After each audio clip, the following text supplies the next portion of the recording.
My name is Bella. And my name is JC. And we're doing a presentation. Move your head out the way. A firework. So right here we have a diagram of what the inside of a firework looks like. All of these pieces here are called the stars. The main part of the firework out here is outlining it is the shell. Inside we have the time fuse, and right here is the lift charge, and the black powder is in here. The burst charge is holding all of these, which help explode in the firework. And the quick match fuse is over here. If you follow here, that's where you light the firework. How this works is you light the quick match fuse right here, starting here, and it will start to burn until it reaches to like this little paper part here, and it's gonna channel into here, into the shell, and kind of all the way down here and up here, which then the fire ignites the black powder, which makes it cause a whole bunch of hot gas filling into this chamber here. It's gonna go into the lift charge and bring up here, and then it's gonna start igniting everything in here, and the overpressure will make the shell fail. So as all this pressure is building up and all this gas is coming through here, the firework shoots up into the sky, and then the hot gas and overpressure that makes this whole shell bit here fail is the explosion you see in the sky.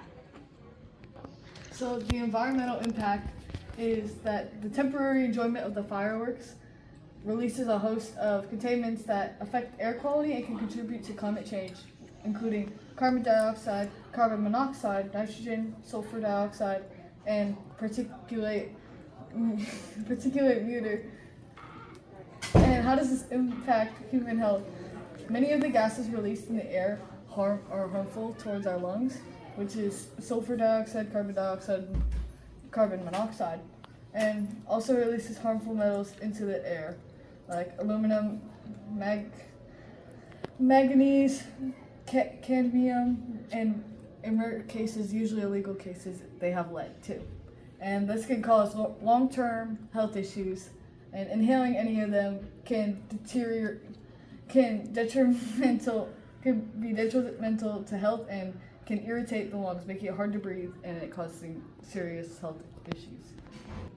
The light spectrum, we only see a small portion, and going like too far one way is like we aren't able to see it as humans, and going too far the other way is also we can't see, and that's a short scale of it. This is a Bohr model of potassium. It's labeled number 19 on the periodic table. It has 19 protons, 20 neutrons, and 19 electrons. As you can see, this is their normal ground state, but in their excited state, these two electrons try to go into the outer ring and go back in, which produces a color of light that shoots out. We did a lab and observed what chemicals make what color for fireworks. One compound is barium chloride, the formula BaCl2. The observed color, or the expected color, was green, and that is also what we observed. The wavelength for green is 495 to 570 nm. Number 2, we have calcium chloride, CaCl2. The expected orange, and that's also what we observed. The wavelength for orange is 59 to 620. We have number 3, lithium chloride, which is LiCl. We expected red, but instead we saw pink. The wavelength for that is 620 to 760. Number 4, potassium chloride, that's KCl.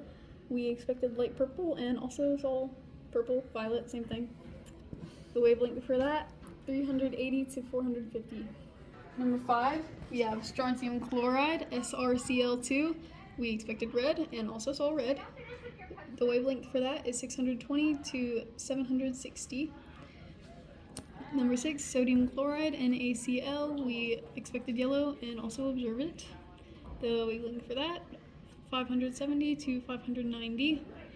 And 7, copper chloride, CuCl2. We expected blue. Instead, we observed teal though.